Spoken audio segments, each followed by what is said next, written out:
Saudi Arabia അമേരിക്കയ്ക്ക് ഒരു സുവർണ സിംഹാസനം നൽകുകയുണ്ടായി. പെട്രോ ഡോളർ കരാറിലൂടെ അമേരിക്കയുടെ കാൽച്ചുവട്ടിലേക്ക് ലോകത്തിന്റെ സമ്പദ് വ്യവസ്ഥയെ മുഴുവൻ സൗദി ഇട്ടുകൊടുത്തു. അതായിരുന്നു അമേരിക്കയ്ക്ക് കിട്ടിയ തുറുപ്പുചീട്ട്. ആ അധികാരത്തിലൂടെ അവർ ലോകത്തെ മുഴുവൻ കാൽ കീഴിലിട്ട് ചവിട്ടി മെതിക്കാൻ ശ്രമിച്ചു. പല രാജ്യങ്ങളെയും മുച്ചോടെ നശിപ്പിച്ചു. മനുഷ്യരെ കൊന്നൊടുക്കി. പശ്ചിമേഷ്യയെ തകിടം മറിച്ചു. അപ്പോഴേക്കും സൗദി കരുതി സ്വന്തം സുരക്ഷ അമേരിക്കയുടെ കയ്യിൽ ഭദ്രമാണല്ലോ എന്ന്.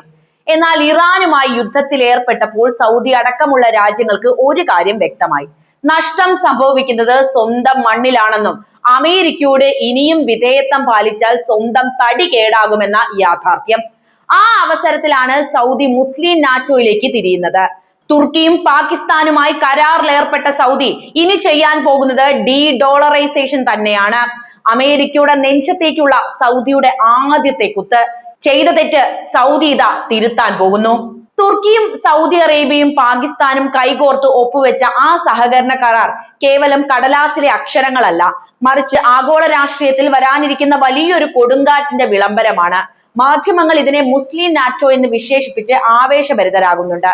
എന്നാൽ ഇതിന് പിന്നിൽ പുകയുന്നത് പ്രതിരോധത്തിന്റെയും സാമ്പത്തിക സ്വാതന്ത്ര്യത്തിന്റെയും വിപ്ലവാത്മകമായ രാഷ്ട്രീയമാണ്. ആ രാഷ്ട്രീയം നമ്മൾ കൃത്യമായിട്ട് തന്നെ തിരിച്ചറിയേണ്ടത് ഇന്നത്തെ കാലഘട്ടത്തിൽ വളരെ നിർബന്ധവുമാണ്. ഈ പുതിയ കൂട്ടുകെട്ടിന്റെ കരുത്ത് പരിശോധിച്ചാൽ ലോകത്തിലെ മറ്റേതൊരു സഖ്യത്തെയും വിറപ്പിക്കുന്ന മൂന്ന് മഹാശക്തികളുടെ സംഗമമാണ് അവിടെ കാണാൻ സാധിക്കുന്നത്. അതിൽ ഒന്നാമതായി നിലകൊള്ളുന്നത് സൗദി അറേബ്യ തന്നെയാണ്. ഇന്ധനത്തിന്റെ അപാരമായ ഖനിയാണ് ഈ സൗദി. കോടാനുകോടി പെട്രോ ഡോളറുകളുടെ ഭീമമായ സമ്പത്ത് അവരുടെ കൈകളിൽ ഇപ്പോഴുമുണ്ട്. സാമ്പത്തികമായി ലോകത്തെ ഏത് രാജ്യത്തെയും സ്വാധീനിക്കാൻ പോകുന്ന ശക്തിയാണ് ഇന്നും സൗദി അറേബ്യ.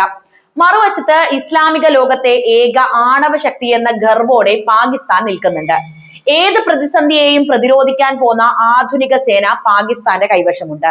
അവരുടെ ആണവശേഷിയും വലിയ സൈനിക ബലവും ഈ സഖ്യത്തിന് നൽകുന്ന സുരക്ഷ ചെറുതല്ല. മാത്രവുമല്ല, ഇന്ത്യ അടക്കമുള്ള പല രാജ്യങ്ങളോടും യുദ്ധം ചെയ്തുള്ള ശീലവും പരിജ്ഞാനവും പാകിസ്ഥാനുണ്ട്. ഇവർക്കൊപ്പം തുർക്കി കൂടി അണിനിരക്കുകയാണ്. നാറ്റോയിലെ തന്നെ ഏറ്റവും വീര്യമേറിയ രണ്ടാമത്തെ വമ്പൻ സൈന്യം തുർക്കിയുടേതാണ്. ഏറ്റവും ആധുനികമായ ഡ്രോൺ സാങ്കേതിക വിദ്യകൾ അവരുടെ കൈമുതലായുണ്ട്. കിഴക്കിനെയും പടിഞ്ഞാറിനെയും ഒരുപോലെ നിയന്ത്രിക്കാൻ പോന്ന തന്ത്രപരമായ ഭൂമിശാസ്ത്രപരമായ സ്ഥാനവും തുർക്കിക്കുണ്ട്. സമ്പത്തും ആണവശക്തിയും സാങ്കേതിക തികവും ഒന്നു ചേരുന്ന ഈ അത്യപൂർവ സഖ്യം ലോകത്തെ ഏതൊരു സുരക്ഷാ സമവാക്യങ്ങളെയും തകിടം മറിക്കാൻ പോകുന്ന ഒന്ന് തന്നെയാണ്. മാത്രവുമല്ല, ഒരിക്കൽ സൗദി അമേരിക്കയ്ക്ക് നൽകിയ സിംഹാസനത്തിന് ഇളക്കം തട്ടുക കൂടിയാണ് ഇതിലൂടെ സംഭവിക്കുന്നത്. ഡോളറിന്റെ ആധിപത്യം കുറയ്ക്കാനുള്ള ഡോളറൈസേഷൻ നീക്കങ്ങളും സൗദിയുടെയും തുർക്കിയുടെയും ഒക്കെ നേതൃത്വത്തിൽ ഒരു മുസ്ലിം നാറ്റോ വരാൻ പോകുന്നതുമൊക്കെ രാഷ്ട്രീയത്തിൽ വലിയ മാറ്റത്തിന്റെ സൂചന തന്നെയാണ് നൽകുന്നത്. അപ്പം ആഗോളതലത്തിൽ ഉണ്ടാകുന്ന ഇത്തരം മാറ്റങ്ങൾ ഭാവിയിൽ സമ്പദ് വ്യവസ്ഥയെയും ബാധിക്കും. രാജ്യങ്ങൾ തങ്ങളുടെ ഭാവിക്കായി പ്ലാൻ ചെയ്യുന്നത് പോലെ നമ്മളും സ്വന്തം സമ്പാദ്യം കൃത്യമായി പ്ലാൻ ചെയ്യണമല്ലോ. അതുകൊണ്ട് ഇത്തരം കാര്യങ്ങൾ ചർച്ച ചെയ്യുന്നതിനോടൊപ്പം തന്നെ നമ്മുടെ സാമ്പത്തിക ഭദ്രതയും മുൻകൂട്ടി പ്ലാൻ ചെയ്യണം. അതായത് നമ്മുടെ വരുമാനത്തിന്റെ ഒരു ചെറിയ ഭാഗമെങ്കിലും കൃത്യമായി വളരുന്ന രീതിയിൽ നമ്മൾ മാറ്റിവെക്കണം. അതായത് നല്ല ഓഹരിയിലൊക്കെ പണം മാറ്റിവെച്ച് ഭാവിയിലേക്ക് വളരുന്ന രീതിയിൽ വേണം ചെയ്യാൻ. അല്ലാതെ അറിയാതെ നേരിട്ട് ഓഹരി വിപണിയിൽ പോയി നിക്ഷേപിച്ചാൽ അത് വലിയ പണി കിട്ടുന്ന കാര്യവുമാണ്. ഞാനിപ്പോ ഇത് പറയാൻ കാരണം, ഇതുപോലെ ഭാവിയിലേക്ക് പണം വളർത്തണം എന്നൊക്കെ ആഗ്രഹമുള്ളവർക്ക് ഇപ്പോൾ നല്ലൊരു അവസരം വന്നിട്ടുണ്ട്. ICICI പ്രൊഡൻഷ്യൽ ലൈഫ് ആണ് ഇപ്പം ഇങ്ങനെ ഒരു അവസരം ഒരുക്കിയിട്ടുള്ളത്. അവരുടെ BSE 500 momentum value 50 index fund എന്ന NFO ഇപ്പോൾ ലോഞ്ച് ആയിട്ടുണ്ട്. ലിങ്കും കാര്യങ്ങളൊക്കെ ഞാൻ കമന്റിലും ഡിസ്ക്രിപ്ഷനിലും കൊടുക്കുന്നുണ്ട്. ഇന്ത്യയിലെ മുൻനിര 500 കമ്പനികളിൽ നിന്ന് മികച്ച പ്രകടനമുള്ള ടോപ്പ് 50 കമ്പനികളിലേക്കാണ് നിക്ഷേപിക്കുന്ന പണം പോകുന്നത്. വാല്യൂ ആൻഡ് മൊമെന്റം ബേസ്ഡ് ആയിട്ടാണ് ഇവിടെ ഇൻവെസ്റ്റ് ചെയ്യുന്നത്. നമുക്ക് കിട്ടുന്ന റിട്ടേൺസിന് ടാക്സ് ഒന്നും ഉണ്ടാവില്ല. പിന്നെ 120 ഇരട്ടി ലൈഫ് കവറും കിട്ടും. NAV 10 രൂപയാണ് വരുന്നത്.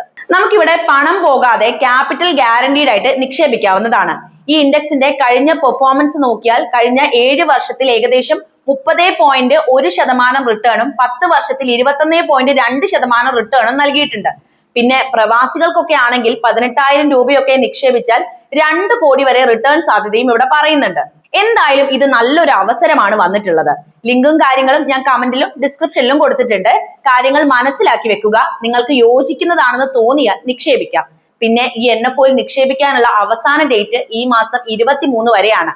ഇനിയിപ്പം 3 ദിവസം കൂടി മാത്രമേ നമ്മുടെ മുന്നിലുള്ളൂ. കാര്യം മറക്കണ്ട. തിരികെ വന്നാൽ ഈ മഹാസഖ്യത്തിൽ നിലവിൽ ഇറാന്റെ സാന്നിധ്യമില്ല എന്നത് വലിയൊരു ചോദ്യചിഹ്നമായിട്ട് ഉയരുന്നുണ്ട് അല്ലെ. എങ്കിലും അവിടുത്തെ മാറ്റങ്ങൾ കണ്ട് ലോകം ശ്വാസം അടക്കി നിൽക്കുകയാണ്.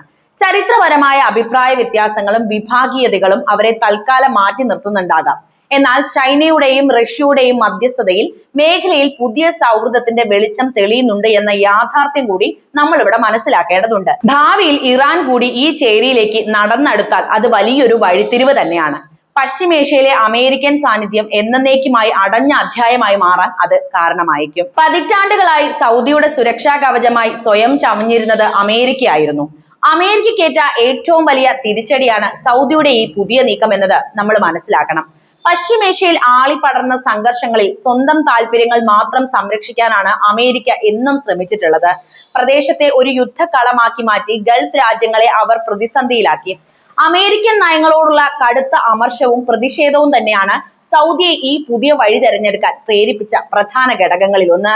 രക്ഷകനായി നടിച്ചു വന്നവർ തന്നെ തങ്ങളുടെ നാശത്തിന് വഴിമരുന്നിടുന്നു എന്ന് സൗദി തിരിച്ചറിഞ്ഞു. അമേരിക്കൻ അപ്രമാദിത്വത്തിന്റെ ചങ്ങലക്കെട്ടുകൾ പൊട്ടിച്ചെറിയാൻ സൗദിയും സഹോദര രാജ്യങ്ങളും കാണിച്ച ധീരമായ ചുവടുവെപ്പ് തന്നെയാണിത്. ലോക രാഷ്ട്രീയത്തിലെ ഏറ്റവും വലിയ മാറ്റങ്ങളിൽ ഒന്ന് തന്നെയാണ് ഈ കരാറിലൂടെ സംഭവിച്ചത് എന്നത് നമുക്ക് കൃത്യമായിട്ട് തന്നെ വിലയിരുത്താം. എന്നാൽ ഇതിനേക്കാൾ ഒക്കെ ഉപരി ആഗോള സാമ്പത്തിക വ്യവസ്ഥയുടെ സിംഹാസനത്തിൽ ഇരിക്കുന്ന അമേരിക്കൻ ഡോളറിന്റെ മരണമണി മുഴങ്ങുന്നു എന്നതാണ് ഈ സഖ്യം കൊണ്ടുവരുന്ന ഏറ്റവും ഭയാനകമായ യാഥാർത്ഥ്യം. ഡോളറിന്റെ ബലത്തിലാണ് അമേരിക്ക ലോകം മുഴുവൻ ഭരിക്കുന്നത് എന്ന് നമുക്കറിയാവുന്നതാണ്. എന്നാൽ ആ അടിത്തറയ്ക്കാണ് ഇപ്പോൾ ഇളക്കം തട്ടിയിരിക്കുന്നത്. 1970-കൾ സൗദി അറേബ്യയുടെ എണ്ണ ഡോളറിൽ മാത്രം വിൽക്കണമെന്ന കരാറാണ് ഇന്നത്തെ അമേരിക്കൻ സാമ്പത്തിക സാമ്രാജ്യത്തിന്റെ അടിത്തറ പണിതത്. അത് പെട്രോ ഡോളർ സിസ്റ്റം എന്ന് അറിയപ്പെട്ടു. എന്നാൽ ഇന്ന് അതേ സൗദി അറേബ്യ മറ്റ് കറൻസികളിലേക്ക് മാറി ചിന്തിക്കാൻ തുടങ്ങിയിരിക്കുകയാണ്. ഡി ഡോളറൈസേഷൻ എന്ന വിപ്ലവത്തിന് ഈ സഖ്യത്തിലൂടെ തുടക്കമിടുക കൂടിയാണ് അവർ. ഇത് അമേരിക്കൻ സാമ്പത്തിക സാമ്രാജ്യത്വത്തിന്റെ നെടുന്തൂൺ തകർക്കുന്നതിന് തുല്യമാണ്.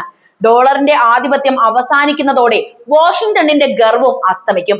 അതായത് അമേരിക്കയുടെ സിംഹാസനമാണ് ഉടയാൻ പോകുന്നത് എന്നതാണ് നമ്മൾ ഇതിൽ നിന്ന് മനസ്സിലാക്കേണ്ടത്. ലോകത്തിന്റെ വിവിധ കോണുകളിൽ ഈ നീക്കം വലിയ ചലനങ്ങൾ സൃഷ്ടിച്ചിട്ടുണ്ട്. യൂറോപ്യൻ യൂണിയനും നാറ്റോയും ഈ സംഭവ വികാസങ്ങളെ വളരെ ആശങ്കയോടെ തന്നെയാണ് നോക്കിക്കാണുന്നത്.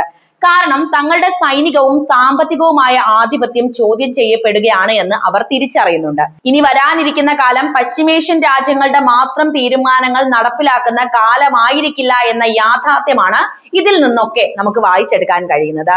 പശ്ചിമേഷ്യൻ മേഖലയിലെ എണ്ണ ഉൽപാദനം ഈ സഖ്യത്തിന്റെ കയ്യിൽ ഭദ്രമാകും. ചൈനയും റഷ്യയും ഈ പുതിയ ചേരിയെ പിന്തുണയ്ക്കാൻ സാധ്യതയും ഏറെയാണ്. അതോടെ ലോകത്ത് അമേരിക്കയ്ക്ക് സമാന്തരമായി മറ്റൊരു വമ്പൻ അധികാര കേന്ദ്രമാണ് രൂപപ്പെടുന്നത്.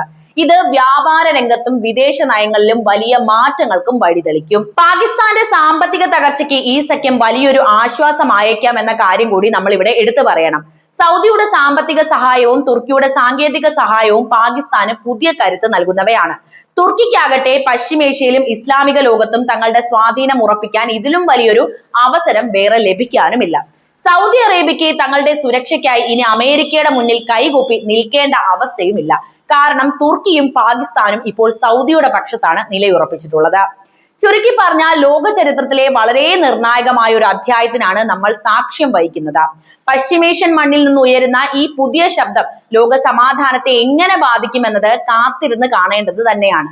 ഭൂപടത്തിലെ ശക്തി കേന്ദ്രങ്ങൾ മാറി മറിയുമ്പോൾ ലോക രാഷ്ട്രീയങ്ങൾക്കിടയിൽ പുതിയ ബന്ധങ്ങളും ശത്രുക്കളും രൂപപ്പെട്ടു വരും. ലോകം ഇനി പഴയതുപോലെ ആയിരിക്കില്ല എന്ന് ഈ മൂന്ന് രാജ്യങ്ങളുടെ കൈകോർക്കൽ നമ്മളോട് ഉറപ്പിച്ചു പറയുന്നുണ്ട്. ഡി ഡോളറൈസേഷൻ കൂടി നടപ്പിലായാൽ അമേരിക്കയുടെ സിംഹാസനം എന്നേക്കുമായി തകർന്ന് തരിപ്പണമാകും. ഏതായാലും ഈ സഹകരണ സഖ്യത്തിന് മുൻകൈയെടുത്ത സൗദിയുടെ ചിന്തകൾ എന്തായിരിക്കുമെന്നാണ് നിങ്ങൾക്ക് തോന്നുന്നത്? ഈ വിഷയത്തെക്കുറിച്ചുള്ള നിങ്ങളുടെ അഭിപ്രായം എന്ത് തന്നെയായാലും കമന്റ് ബോക്സിൽ എഴുതുമല്ലോ. അപ്പോൾ നിങ്ങൾക്ക് ഉപകാരപ്പെടുമെന്ന് തോന്നിയത് കൊണ്ടാണ് വീഡിയോയുടെ ഇടയിൽ ICIC പ്രൊഡൻഷ്യൽ ലൈഫിന്റെ BSE 500 momentum value 50 index fund എന്ന NFOയെ കുറിച്ച് ഞാൻ പറഞ്ഞത്. പണം വളർത്തണം എന്നൊക്കെ ഉള്ളവർക്ക് ഇത് നല്ലൊരു അവസരമാണ്. ലിങ്കും കാര്യങ്ങളും ഞാൻ കമന്റിലും ഡിസ്ക്രിപ്ഷനിലും കൊടുത്തിട്ടുണ്ട്. നിക്ഷേപിക്കണോ വേണ്ടയോ എന്നുള്ളതൊക്കെ നിങ്ങളുടെ താല്പര്യമാണ്, നിങ്ങളുടെ തീരുമാനമാണ്. എന്നാലും അവസരം വന്നത് അറിയാതെ പോകരുത്. പിന്നെ ഈ NFOയിൽ നിക്ഷേപിക്കാനുള്ള അവസാന ഡേറ്റ് ഈ മാസം 23 വരെയാണ്. ഇനിയിപ്പം 3 ദിവസം കൂടിയേ ഉള്ളൂ എന്ന് മറക്കണ്ട. അപ്പോൾ ഇത്തരത്തിലുള്ള വീഡിയോസ് നിങ്ങൾക്ക് ഇഷ്ടമാണെങ്കിൽ എന്തായാലും ലൈക്ക് ചെയ്യാനും ഷെയർ ചെയ്യാനും മറക്കരുത്. ഒപ്പം ചാനൽ ഒന്ന് സബ്സ്ക്രൈബ് ചെയ്ത് സപ്പോർട്ട് ചെയ്യാനും മറക്കരുതേ.